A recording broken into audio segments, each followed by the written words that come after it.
वापस करो,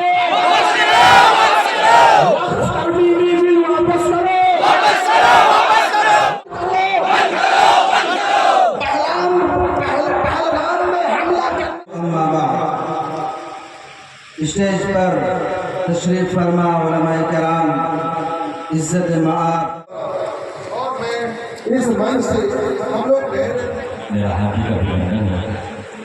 देखिए, पूरे देश की जो अभी हालात जो बनी हुई है और केंद्र में जो मोदी सरकार है, ये हमेशा हक और अधिकार को छीनने का काम करता है, लड़वाने का काम करता है।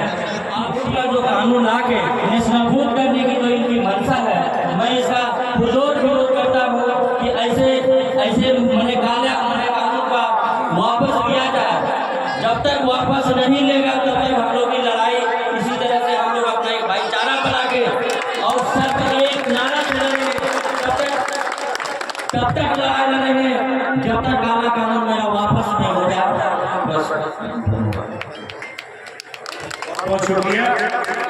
हमारे बीच में ये ठाकुर जी ने बड़ी अच्छी बातें आपको बताई और ये सब मिल करके हम लोग इस कानून को वापस करने में लगे रहेंगे और जरूर जब हम लगेंगे तो हम कामयाब होंगे। अब हमारे बीच में पूरे देश में आरएसएस संघ के समर्पित सरकार ये काला कानून वक्त बिल संशोधन बिल ला करके उथल पुथल कर दिया है। मेरा कहना है कि आप हिंदू धार्मिक न्यास बोर्ड जो है उसमें क्या मुस्लिम समुदाय के लोगों को मेंबर आप बनाएंगे? उसमें पहले संशोधन होना चाहिए, उसके बाद वक्फ बिल में संशोधन होना चाहिए था। आप संशोधन करके देश को गुमराह कर रहे हैं, हिंदू मुस्लिम के बीच में तनाव पैदा करके जा रहे हैं। ये नरेंद्र मोदी की सरकार कोई विकास नहीं है। ये जब तक रहेगा भारत को विनाश की ओर धकेला है और धकेलते रहेगा। इसका एक ही विकास है, हिंदू मुस्लिम, हिंदू मुस्लिम, हिंदू मुस्लिम। और इसके पास कहीं कोई विकास नहीं है। हम चाहेंगे कि आप लोग एक नारा में साथ दें, वक्फ बिल संशोधन वापस लो, वापस लो, वक्फ बिल संशोधन वापस लो, वक्फ बिल संशोधन वापस लो। अगर मोदी सरकार समय रहते वापस नहीं लेती है तो ये अभी राजमहल में ये कार्यक्रम हुआ, फिर साहेबगंज जिला मुख्यालय में होगा, इसके बाद राज्य स्तर में होगा, इसके बाद दिल्ली में होगा। देखिए, लोकतंत्र में सबका अधिकार है किसी चीज का आंदोलन के माध्यम से विरोध करने का।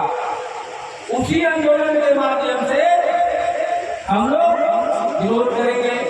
जैसे किसान का काला कानून लाया था यही सरकार,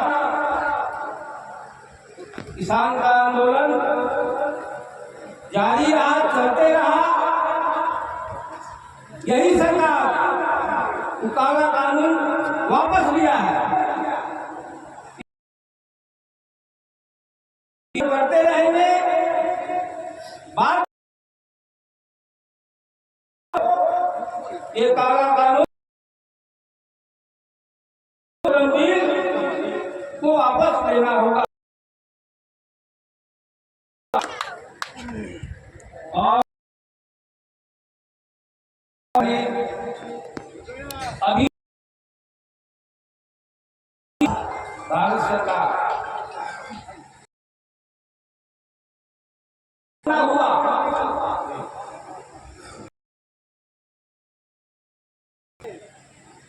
ये हिंदू मुस्लिम की बात, वहां जो लोग गए थे वहां के ही स्थानीय मुस्लिम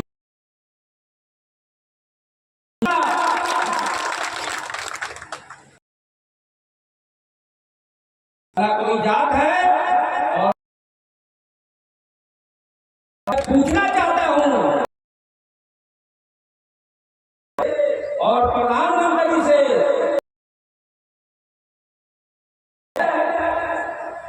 देश के भारत के प्रधानमंत्री है, आसमान से आया या जमीन बॉर्डर में तुम्हारा भारत पाकिस्तान से ऐसा भी नहीं दिखता,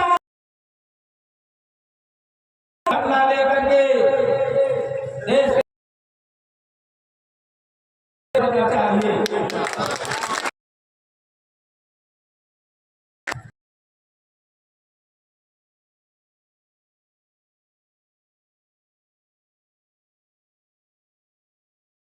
वबिही नस्तईन अम्मा बाद। स्टेज पर तशरीफ फरमा उलमाए किराम, इज्जत मआब जनाब विधायक साहब, दूर दराज से आए हुए मेहमान किराम, कि ना मैं तहरीक छोड़ूंगा, ना मैं तहरीक छोड़ूंगा, ना मैं कुरान छोड़ूंगा, ना मैं इस मिट्टी को छोड़ूंगा, ना मैं इस पहचान को छोड़ूंगा।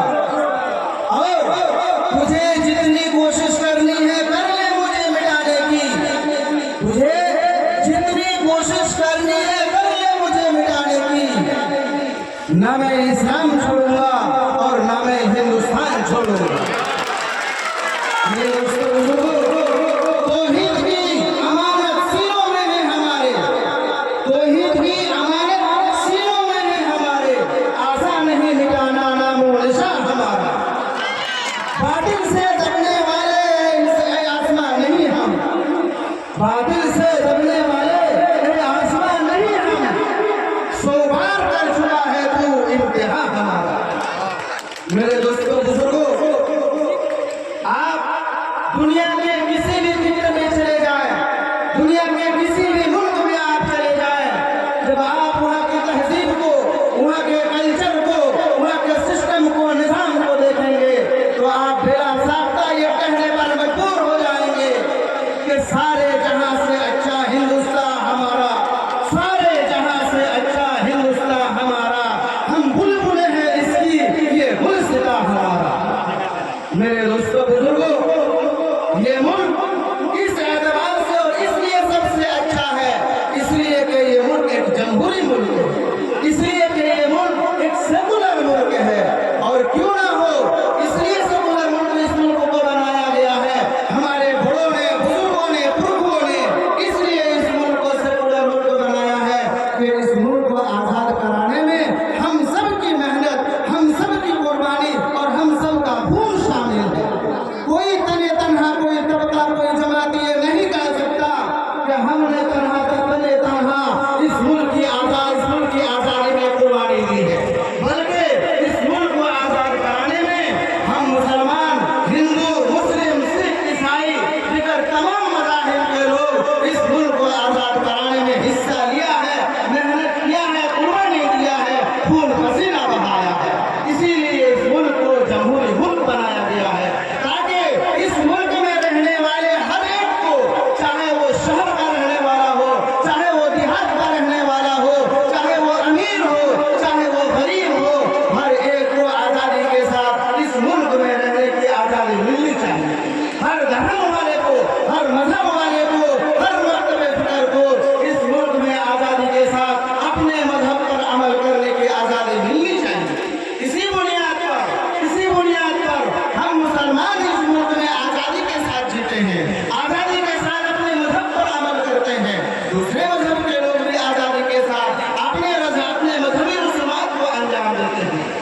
लेकिन मेरे दोस्तों बुजुर्गों, अफसोस के साथ ये कहना पड़ रहा है कि कुछ लोग यहाँ की जमहूरियत को खत्म करने की कोशिश करते हैं, कुछ लोग यहाँ के सेकुलरिज्म को खत्म करने की कोशिश करते हैं और कहते हैं कि इस मुल्क में जमहूरियत को खत्म कर दिया जाए और इस मुल्क में यूनिफॉर्म सिविल कोड को लागू कर दिया जाए। मेरे दोस्तों बुजुर्गों, कैसे इस मुल्क में यूनिफॉर्म सिविल कोड को लागू किया जा सकता है? इसलिए कि इस मुल्क में एक धर्म के लोग नहीं रहते हैं। इस मुल्क हुआ है, अमेंडमेंट हुआ है, कानून में तरमीम हुई है, वक्फ कानून में तरमीम जो हुई है, हम इसके विरोध नहीं है कि कानून में तरमीम हो, अमेंडमेंट हो। हमें इंडियन कॉन्स्टिट्यूशन इस बात का पाबंद करता है, संविधान इस बात का पाबंद करता है कि कभी कभी जरूरत महसूस होने पर कानून में कुछ तरमीम की जाती है, कुछ अमेंडमेंट किया जाता है। इसकी मिसालें हैं, लेकिन याद रखिए ये सुप्रीम कोर्ट का भी जजमेंट है और हमारा संविधान भी यही पुकार पुकार करके कहता है, अमेंडमेंट करो, संशोधन करो, लेकिन जो कॉन्स्टिट्यूशन है, जो कानून है, जो संविधान है, उसका बेसिक स्ट्रक्चर बर्बाद ना होने पाए, उसका बुनियादी ढांचा मुतासिर ना होने पाए। जो कानून बना है, ये हमारा कानून, हिंदुस्तान का संविधान, हम तमाम देशवासियों को, चाहे वो मुसलमान हो, चाहे हिंदू हो, सिख हो, ईसाई हो, जो भी हैं, तमाम देशवासियों को अपने अपने धर्म पर, अपने अपने मजहब पर चलने की पूरी आजादी देता है। ये हमारा कॉन्स्टिट्यूशन कहता है, मुकम्मल आजादी है।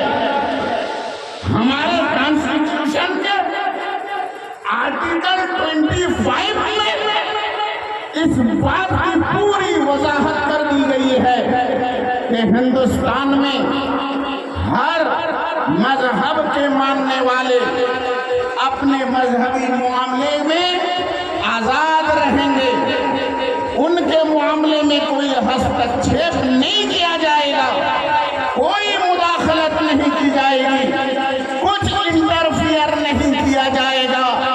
ठीक है, मरकजी हुकूमत ने अमेंडमेंट बिल वक्फ कानून पर जो लेकर के जो आई है ये हुकूमत, सबसे पहले क्या चाहिए था, मुसलमानों को अपने एतमाद में लेते, मुसलमानों को समझाने की कोशिश करते कि ये हम संशोधन करने जा रहे हैं, ये तरमीम करने जा रहे हैं, इसमें मुस्लिम कम्युनिटी का फायदा है, इसमें उनके वक्फ की जो जायदादें हैं, जो प्रॉपर्टियां हैं, वो बर्बाद नहीं होंगी, उनके मस्जिदों को खतरा नहीं है, उनकी ईदगाहों को खतरा नहीं है, उनके कब्रिस्तानों को कोई भी खतरा नहीं है। अगर इस बात को समझाने में हुकूमत कामयाब हो जाती, फिर वो तरमीमी बिल पास करती, तो मुसलमानों को उस बिल को मानने में कोई भी पेश नहीं होगा। लेकिन क्या ऐसा किया गया? ऐसा किया गया है? हमारे गृह मंत्री साहब ये चीख कर कह रहे हैं कि इस बिल में ऐसा कोई प्रावधान नहीं है कि वक्फ बोर्ड में नॉन मुस्लिम भी रहेगा।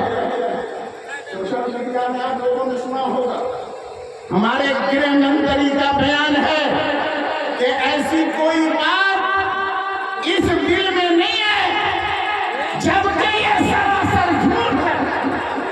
और ये झूठ है कि नहीं है? हम सियासी लीडरों से पूछना चाहते हैं, हम दानिशोरों से पूछना चाहते हैं, ये झूठ है कि नहीं? ये 100% झूठ है। तो हमारा गृह मंत्री अगर झूठ बोलकर हमें गुमराह करने की कोशिश करे तो क्या हम खामोश बैठ जाएंगे? हम चुप बैठेंगे? हरगिज नहीं। आज हमारे नन मुस्लिम भाई भी हमारे कंधे से कंधा मिलाकर हमारे साथ खड़े हैं कि हिंदुस्तान में जो माहौल क्रिएट किया जा रहा है, हिंदू मुस्लिम नफरत पैदा की जा रही है, देशवासियों को बांटने की कोशिश की जा रही है, जो हमारे संजीदा नन मुस्लिम भाई हैं वो अच्छी तरह समझते हैं ये सारा खेल सिर्फ सत्ता के लिए किया जा रहा है, ये सिर्फ हुकूमत के लिए, राजनीति करने के लिए है। ये सत्ता हासिल करने के लिए क्या आप इंसानी लाशों का ढेर लगा देंगे? क्या आप लाशों पर अपनी कुर्सी बिछाएंगे हुकूमत की? हम अवाम अब समझ चुके हैं, देशवासी अब पूरे तौर पर जान चुके हैं कि ये सियासी लीडर, ये मरकजी हुकूमत धोखेबाज है, ये गुमराह करने वाली है। इसलिए हमने तहिया कर लिया है कि हम हक के लिए आवाज उठाएंगे, सत्य के लिए आवाज उठाएंगे। ऐसे किसी भी काले कानून को हम बर्दाश्त नहीं कर सकते हैं जिससे हमारे भाईचारा में फर्क आए, हिंदुस्तान में बंटवारे का माहौल पैदा हो, चाहे वो हमारे हिंदू भाइयों के खिलाफ कोई कानून हो, तो हम सब मुसलमान उनके कांधे से कांधा मिलाकर खड़े हैं। सिख भाइयों के खिलाफ अगर कोई कानून आता है तो हम उनके बाजू बन करके खड़े रहेंगे, चाहे किसी भी धर्म के खिलाफ कोई कानून बने और उसकी आजादी को अगर मुतासिर करने की कोशिश की जाएगी, आजादी को छीनने की कोशिश की जाएगी, तो कल जो हमारी तारीख थी, अबुल कलाम आजाद ने जो तारीख दोहराई थी, मौलाना फजल हक खैराबादी ने जो तारीख कायम की थी, हम तमाम उलमाए तहिया कर चुके हैं। इंशाअल्लाह ताला फिर हम वही कल की तारीख दोहरा देंगे। हमें मजबूर न समझा जाए, हम पसंद लोग हैं, हम पीसफुल लोग हैं, हम अमन चाहते हैं, इंतशार नहीं चाहते। हर मामले को लेकर के मुसलमानों को वर्गलाया जा रहा है, रोड पे निकलने पे मजबूर किया जा रहा है। क्या जरूरत थी इतने लोग यहाँ पर हाजिर हो, धूप की तपिश बर्दाश्त करें? क्या शौक से आए हैं? बोलिए, बेचैनी है, परेशानी है और खतरा है, भय है, डर है। हमारी मस्जिदें ना छीन ली जाए, हमारी दरगाहें ना छीन ली जाए, हमारे कब्रिस्तान ना छीन लिए जाए, वक्फ की प्रॉपर्टी को ना हमसे छीन लिया जाए। ये डर सता रहा है, ये भय सता रहा है। और याद रखें ये हुकूमत कि जिस दिन ये इंतशार का माहौल और गहरा होता चला जाएगा, अगर मुस्लिम अक़लियत को इस मुख्य धारे से अगर काट करके किसी अच्छे हिंदुस्तान के ख्वाब को अगर शर्मने ताबीर करने पर अगर आप तुले हुए हैं, तो याद रखिएगा मुसलमानों को काट करके अच्छे भारत का निर्माण हो ही नहीं सकता। इसलिए कि भारत के हम अटूट अंग हैं। हम भारत के अटूट अंग हैं। बॉडी का कोई अंग अगर उसे काट के फेंको वो कामिल मुकम्मल नहीं हो सकता। ये मुसलमान भारत का अटूट हिस्सा है। हज़रात गिरामी, मैं बस 2 मिनट में अपनी बात में खत्म करूंगा। ये वक्फ बिल आप हज़रात सुनते होंगे खाली, लेकिन ये जो बिल लाया गया है ये कितना खतरनाक है, कितना खतरनाक है आप जरा अंदाजा लगाओ। और हुकूमत की नीयत देखो, इसमें किस कदर खोट है, हुकूमत की नीयत कितनी खराब है। आप बोलो, अभी सिखों का गुरुद्वारा है ना, उसका भी अपना एक चलाने का निजाम है, उनका भी अपना एक कोड है। हिंदुओं का भी अपना मठ है, उसके चलाने का एक कोड है, एक नज्म है। क्या कभी आप ये सोच सकते हैं कि हिंदू भाइयों के मठ के मैनेजमेंट में हम रहेंगे? कोई मुसलमान रहेगा? सिख के गुरुद्वारा के अंदर कोई, उसके मैनेजमेंट में कोई मुसलमान रहेगा? ये तो उनके निजी धर्म का मामला है ना, ये तो उनके अपने धर्म का मामला है। जब हमें हमारे संविधान में ये आजादी दी है कि धार्मिक मामले को आप अपने तौर पर कंट्रोल कर सकते हो, तो हमारा वक्फ बोर्ड बना। वक्फ बोर्ड हमारे वक्फ की जितनी भी मिल्कियतें हैं, जायदाद हैं, ये सब पे कंट्रोल करता है। उसमें अगर कोई कमी है, उस कमी को दूर करने की आप कोशिश कीजिए, लेकिन ऐसा नहीं कि ऐसी मुदाखलत हो जिससे वक्फ का पूरा निजाम ही बर्बाद हो जाए। तो हजरात गिरामी, इसमें खतरा ये है, कल आपका कब्रिस्तान आपके हाथ से निकल जाए, मस्जिदें निकल जाएं, दरगाहें निकल जाएं आपके हाथ से, आपकी इबादत गाहें ये छीन ली जाएं, ये खतरा है। इसलिए मुसलमान किसी कीमत पे इस काले कानून का सपोर्ट नहीं कर सकते। हम इस काले कानून का हम विरोध करते हैं, मजम्मत करते हैं, और हम ये कहते रहेंगे जब तक ये कानून वापस नहीं आ जाता, वापस नहीं हो जाता, हम यही कहते रहेंगे हुकूमत से, काला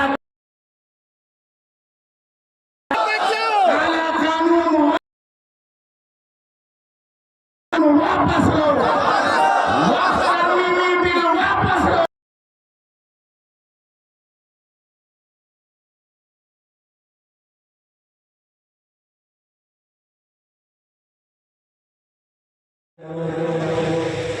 उस मौके में आए हुए हमारे स्टेज में सभी उलमाए दीन, सभी राजनीतिक दलों के लीडरान, मैं किसी का नाम नहीं लेते हुए माफी चाहूँगा, क्योंकि हम स्टेज पर बैठे हैं, हमारे सामने जो हमारे सभी मोहतरम बुजुर्ग साथी इस चिलचिलाती धूप में जो आप लोग खड़े हैं, इस पर बहुत कोई कहने का जरूरत हमें नहीं एहसास हो रहा है। फिर भी सिर्फ 2 मिनट के अंदर मैंने अपने कुछ बातों को आपके सामने रखते हुए, बातों को तो हमारे पूर्व के वक्ता और माहिदीन, सारे पॉलिटिशियंस बहुत बारीकी से रच दिए। आप लोगों ने भी इतनी कड़ी धूप में इतने बारीकी से सुना, और आप लोग जो अपने काम को भी छोड़ के लोग अपने घर से बाहर नहीं जाते हैं, आपके दिल में कितना दर्द है इस केंद्र सरकार के काला कानून को लागू करने का, जो आप लोग सुबह से लेकर अभी तक आए हैं। आप लोगों का तहे दिल से शुक्रिया अदा करना चाहूँगा। और मैं तो और भी तहे दिल से शुक्रिया अदा करना चाहूँगा जो हमारे प्रेस के साथी भी सुबह से लेकर अभी तक हम लोग तो स्टेज में बैठे हैं, हमारे प्रेस के साथी भी काफी बड़े तादाद में जिला से साहिबगंज, राजमहल, उड़वा सभी जगहों से आए हुए हैं। और मैं धन्यवाद देना चाहूंगा जिला प्रशासन को कि आपने जिला के सभी पदाधिकारियों को अमन शांति बनाने के लिए जो आपने रोल किया है वो भी काबिल तारीफ है। मैं दिल से शुक्रिया अदा करना चाहूँगा। और झारखंड समाज सेवा संगठन के द्वारा जो इनका डिमांड है, we reject Waqf amendment act. Jharkhand Samaj Seva संगठन ने भी जो इस चिलचिलाती हुई धूप में इतने बारीकी से, इतने तमीज और तहजीब के दायरे में रहकर केंद्र सरकार के गलत नीतियों के खिलाफ सारे लोग सारे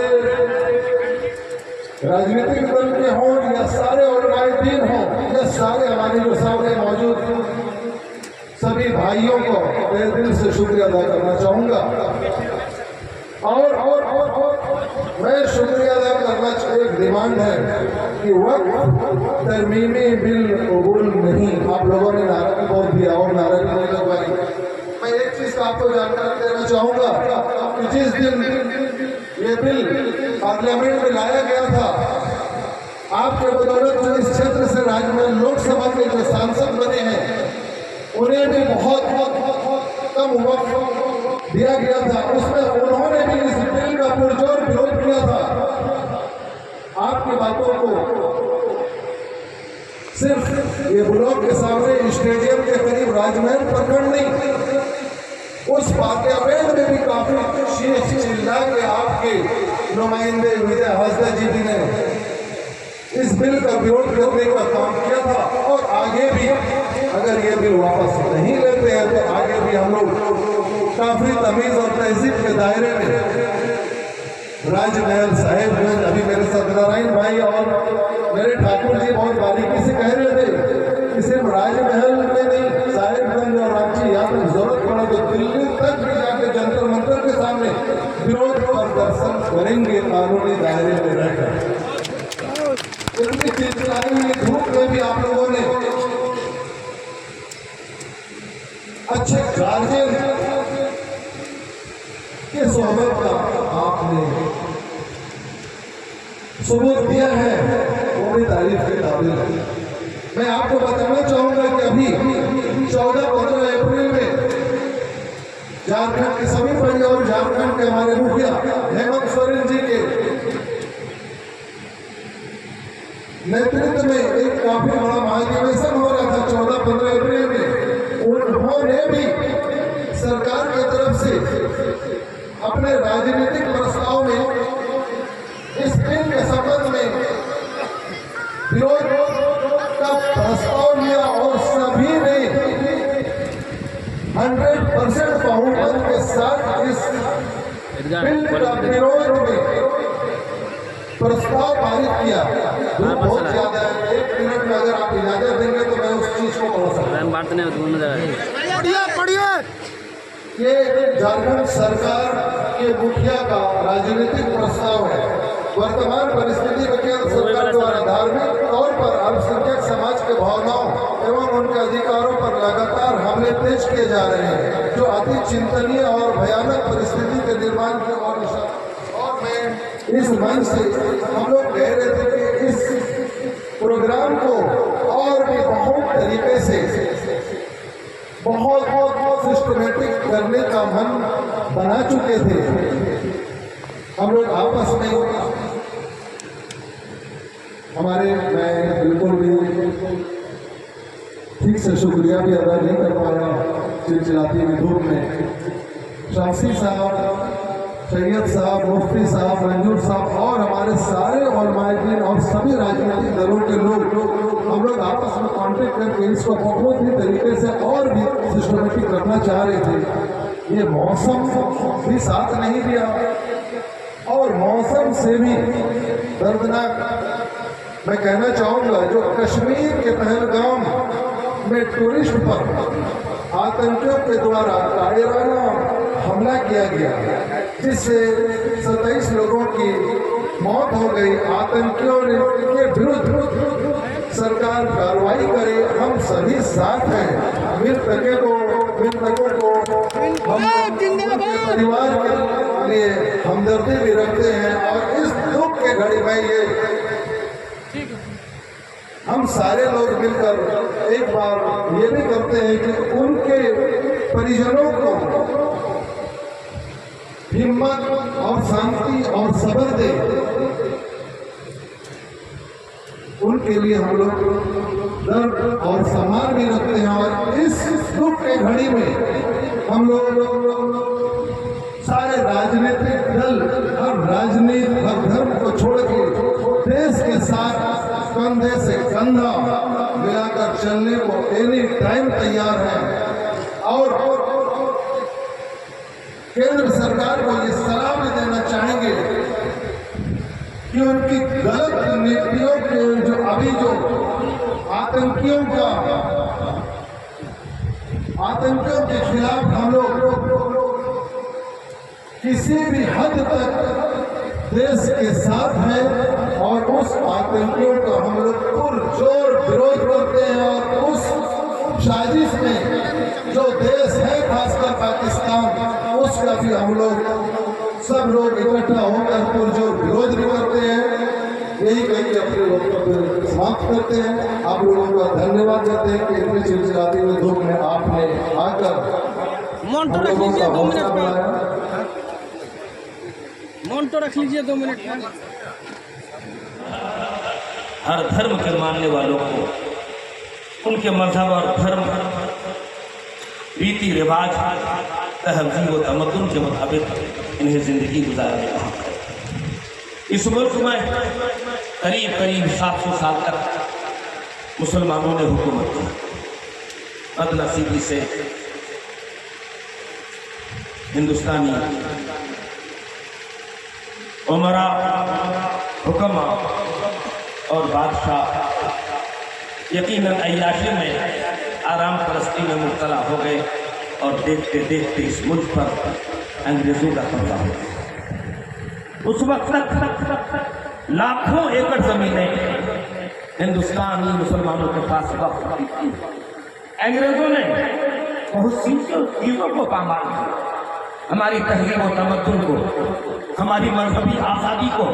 साथ साथ उन्होंने बड़ी तादाद में हमारी वक्फ जायदाद पर कब्जा जमा लिया और मुसलमानों को वक्फी जायदाद से महरूम कर दिया। 1920 के बाद बड़ी तादाद में मुसलमान सड़कों पे उतरे और अंग्रेज़ों ने मजबूर होकर 1923 में वक्फ एक्ट बना। ये चलता रहा। हिंदुस्तान की आज़ादी के बाद 1954-55 में यहाँ पर बाज़ाब्ता उस वक्त वक्फ एक्ट को मंजूरी दी गई। और वक्फ एक्ट का मकसद क्या है? वक्फ का मतलब यह है कि कोई बंदा अल्लाह की खुशनुदी और रज़ा की खातिर या रिफ़ाह आम मुसलमानों की फलाह बहबूदी के खातिर अपनी कोई जायदाद, कोई प्रॉपर्टी, कोई ज़मीन, कोई माल अल्लाह की राह में अता करके दे दे तो इसी को वक्फ कहते हैं। और वक्फ का हुक्म यह है, उलमा बैठे हैं कि यकीनन इस मकसद के खातिर वाकिफ ने अपनी माल को राह खुदा में वक्फ किया, उसी मकसद पे, उसी मंशा और मकसद पे खर्च करना यकीनन इंतजामिया की जिम्मेदारी होती है। जर्रा बराबर उसमें किसी तरह की कोई तरमीम तब्दील यकीनन जायज़ नहीं है, न मुसलमानों के लिए जायज़ है न किसी हुक्मरान पार्टी के लिए जायज़ है। यही वक्फ का हुक्म है। बल्कि फुक़हा ने फरमाया है कि वक्फ में खुर्द करना या वक्फ की ज़मीन या माल को खाना ऐसा ही है जैसे कि यतीम के माल को खाना, जिसके बारे में कुरान ने फरमाया है जो लोग यतीम का माल खाते हैं यानी वक्फ का माल खाते हैं यकीनन वो अपने पेट में आग का अंगारा भरते हैं। तो यकीनन हरगिज़ कोई मुसलमान पसंद नहीं करेगा कि अपने पेट पे आग का अंगारा भरे।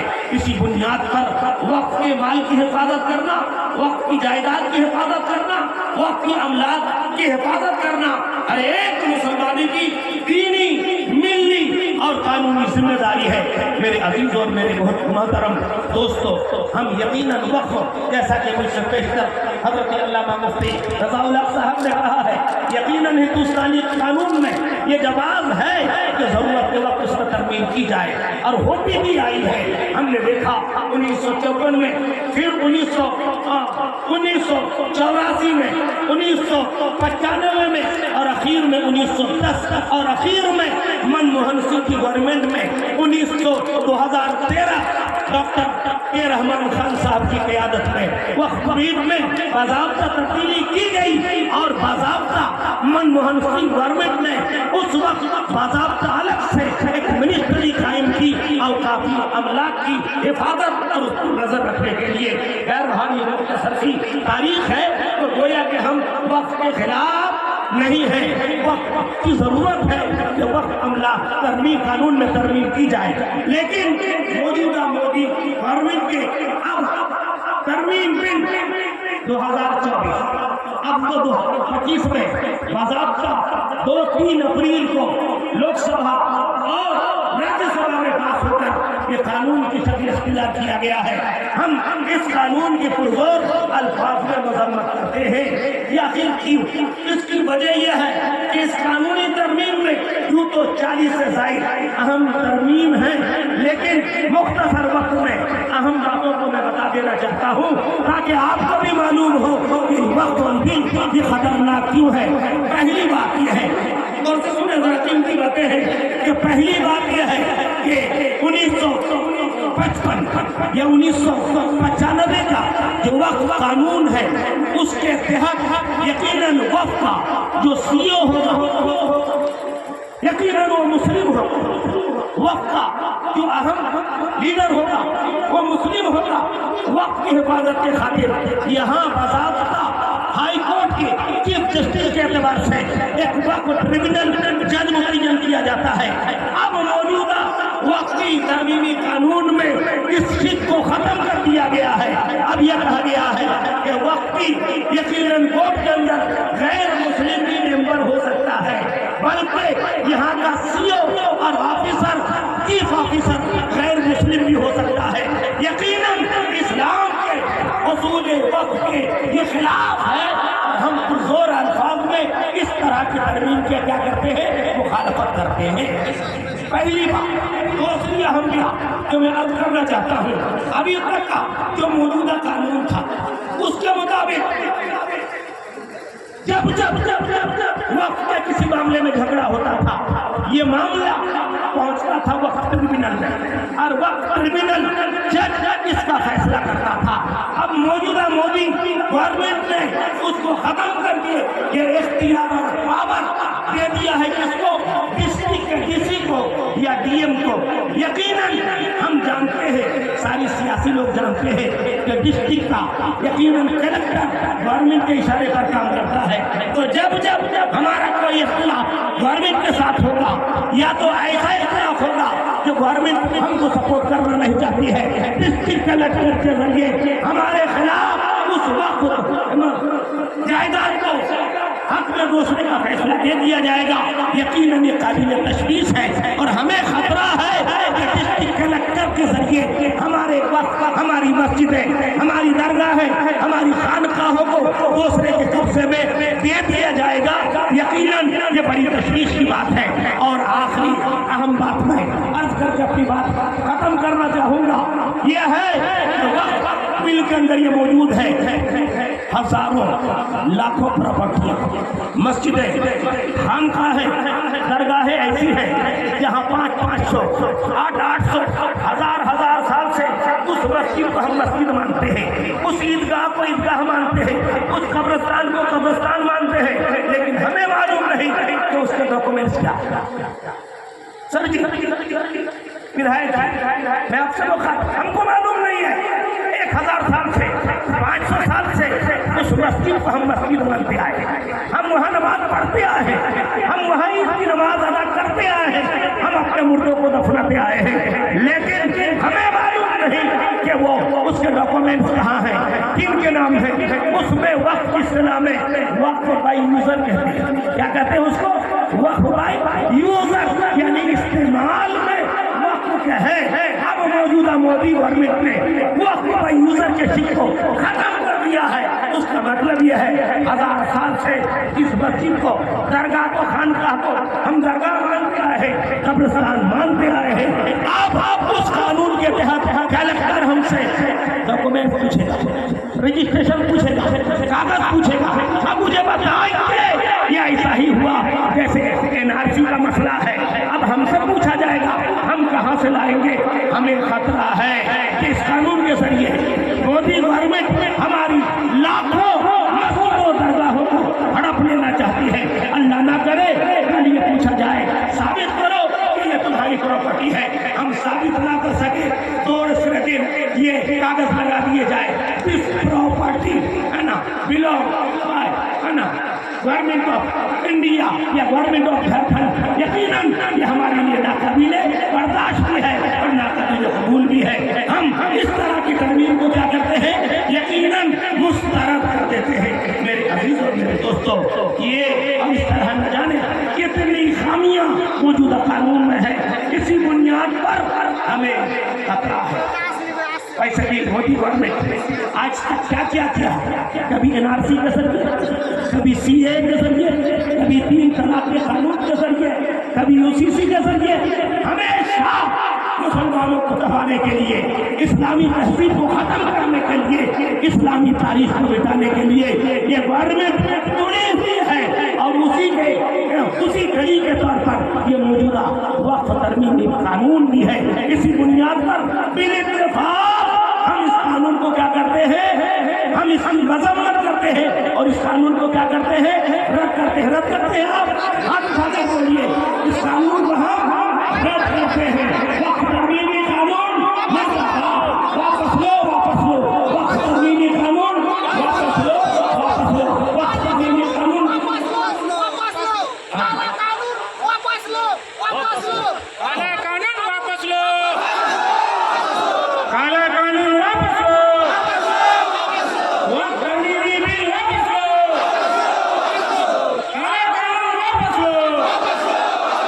और एक बात असीम पे करना चाहता हूं, ये सारे वकील हैं जो हमारे हुकूक के पामाल करते हैं, जो हमारे बुनियादी हुकूक के खिलाफ है, जो हमारे हिंदुस्तानी जमहूरी कानून के खिलाफ है।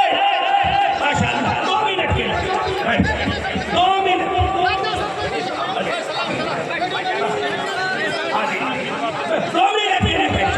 मेरे बाद आपको कीमती बातें अपने विधायक और एमएलए से सुननी है।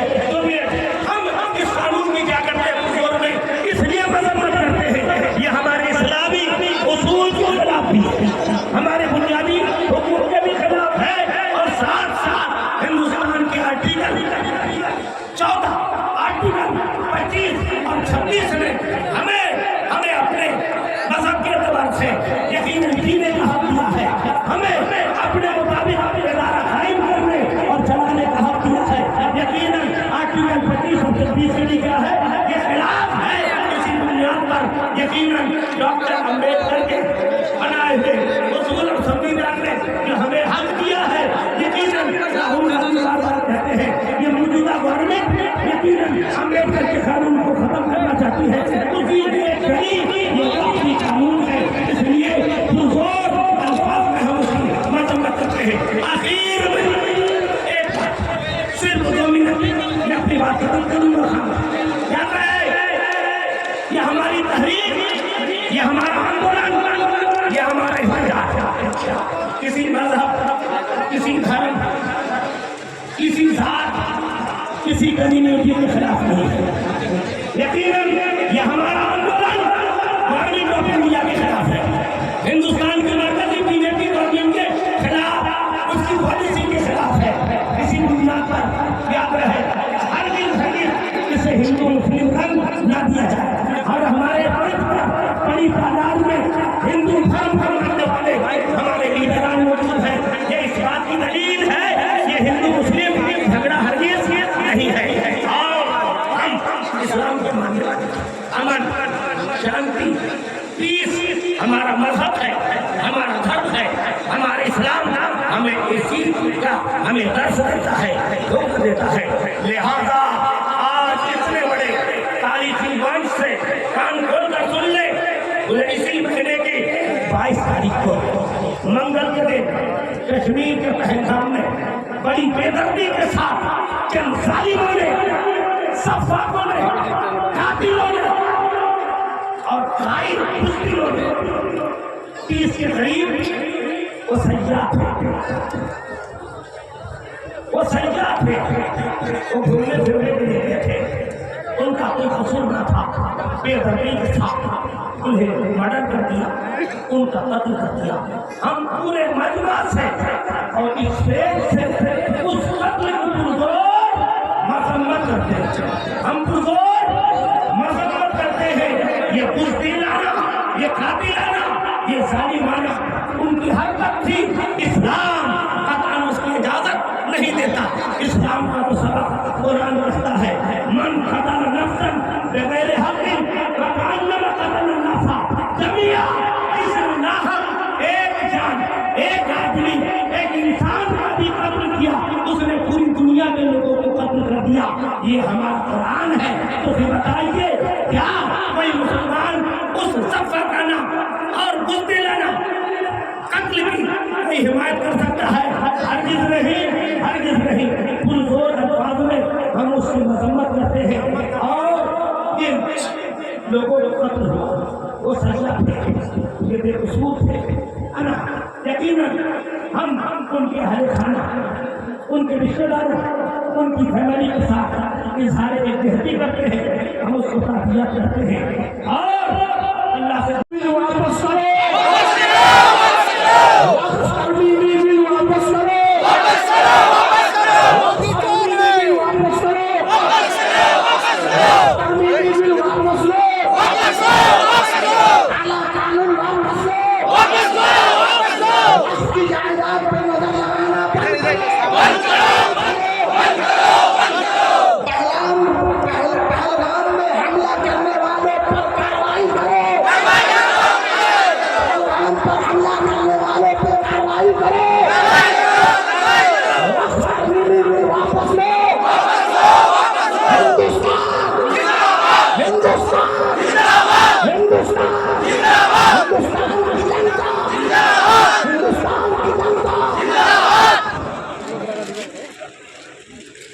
जितने लोग यहाँ पे जमा हैं, मैं आपको मुबारकबाद पेश करना चाहता हूँ कि आपने यहाँ हाजिर होकर इंसानियत का सबूत दे दिया। जुल्म के खिलाफ, जाति के खिलाफ, अत्याचार के खिलाफ आवाज़ बुलंद करना सिर्फ मुसलमान का काम नहीं है, सिर्फ हिंदू का काम नहीं है, बल्कि इंसानियत का काम है। आज हम यहाँ पर जमा होकर हमने ये साबित कर दिया कि देश में जब भी कोई गड़बड़ी होगी तो हम उसके खिलाफ आवाज़ बुलंद करेंगे। ये जो काला कानून बना है, हम इसकी भरपूर मजम्मत करते हैं और हम अपनी आवाज़ इस मंच से, अपने अहदेदारों के जरिए से, अपने अधिकारियों के जरिए से सुप्रीम कोर्ट तक पहुँचाना चाहते हैं कि ये कानून हमें नामंजूर है और सुप्रीम कोर्ट पर हमें विश्वास है, हमें उम्मीद है, इसलिए कि इंसाफ जालिमों की हिमायत में जाएगा, इंसाफ जालिमों की हिमायत में जाएगा। ये हाल है तो कौन अदालत में जाएगा? ये हाल है तो कौन अदालत में जाएगा? आप अदालत यहाँ से जाते हुए रास्ते में एकदम शांति के साथ अपने घरों को जाए। मुख्तसर बातें यहाँ